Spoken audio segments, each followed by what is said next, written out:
والسلام على رسول الله আম্মা বাদ।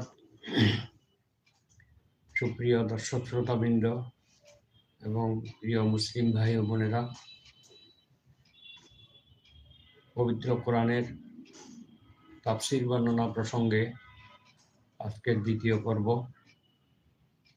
শুরু করতে যাচ্ছি। আজকের বিষয়বস্তু হলো বিসমিল্লাহির রহমানির রহিম এ বাক্যের ব্যাখ্যা। বিসমিল্লাহির রহমানির রহিম এটি আউযু বিল্লাহি মিনাশ শাইতানির রাজিম এই দোয়ার পরে পড়তে হয়। তো এই বিসমিল্লাহির রহমানির রহিম এটি পবিত্র কোরআনের আয়াত কিনা এ ব্যাপারে মতভেদ রয়েছে।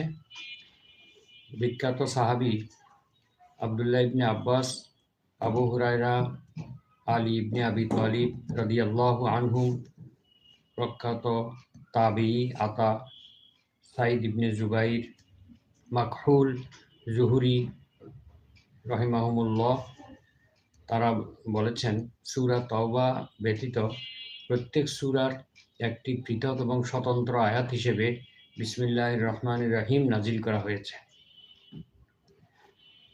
ইসহাক ইবনে রাহওয়াই, আব্দুল্লাহ ইবনে মুবারক, ইমাম শাফিঈ, ইমাম আহমদ ওনাদের একটি কওলে একই মত প্রকাশ করা হয়েছে। ইমাম মালিক এবং আবু হানিফা রাহিমাহুল্লাহ এবং তার অনুসারীগণ বলেন যে সূরা ফাতিহার আয়াত বিসমিল্লাহির রহমানির রহিম নয় এবং এটি অন্য কোনো সূরার আয়াতও নয়। যাই হোক, বিশুদ্ধ মত অনুযায়ী এটি পবিত্র কোরআনের একটি স্বতন্ত্র আয়াত, যা প্রত্যেকটি সূরার শুরুতে মহান আল্লাহ তাআলা স্বতন্ত্রভাবে নাজিল করেছেন এবং আল্লাহ তাআলার নির্দেশেই মহানবী সাল্লাল্লাহু আলাইহি ওয়াসাল্লাম প্রত্যেক সূরার শুরুতে বিসমিল্লাহ লিপিবদ্ধ করার নির্দেশ দিয়েছেন। আরেকটি বিষয় হলো যে এই আয়াতটি সূরা নাহলের 30 নম্বর আয়াতেও পবিত্র কোরআনের ভিতরেই এটা বর্ণনা রয়েছে, এই আয়াতটি রয়েছে। সুতরাং এটি পবিত্র কোরআনের একটি স্বতন্ত্র আয়াত হিসেবে অবতীর্ণ হয়েছে, এতে কোনো সন্দেহ নেই।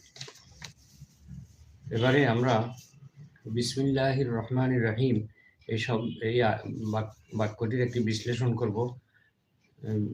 বিসমিল্লাহি মানে আল্লাহর নামের দ্বারা। বা শব্দটি বিভিন্ন অর্থে ব্যবহৃত হয় আরবিতে। বিইসমিল্লাহি অর্থাৎ আল্লাহ তাআলার নামের সাহায্যে। রহমানির রহিম যিনি পরম করুণাময়, অসীম দয়ালু। তো এখানে এই বাক্যের শুরুতে একটি ক্রিয়াপদ উর্জে রয়েছে।